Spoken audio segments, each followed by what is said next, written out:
வேலு நாச்சியார் 1730 ஆண்டு ராமநாதபுரம் சமஸ்தானத்தில் பிறந்தார். மன்னர் சேதுமுத்து விஜய ரகுநாத சேதுபதி, சக்கந்தி முத்தாத்தாள் அம்மாள் ஆகியோருக்கு மகளாக பிறந்தார்.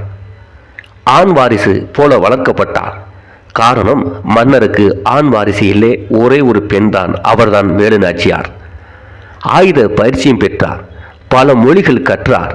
1746 ஆண்டில் சிவகங்கை சீமை மன்னர் முத்து வடுகநாத தேவருக்கு மனைவியாக இவர் மணமுடிக்கப்பட்டார். 2 வயதிலிருந்தே களரி எறிதல், வாள் பயிற்சி, குதிரையேற்றம் போன்ற போர் பயிற்சிகள் பெற்று விளங்கியதால் வீர மங்கையாகவே அவர் விளங்கினார்.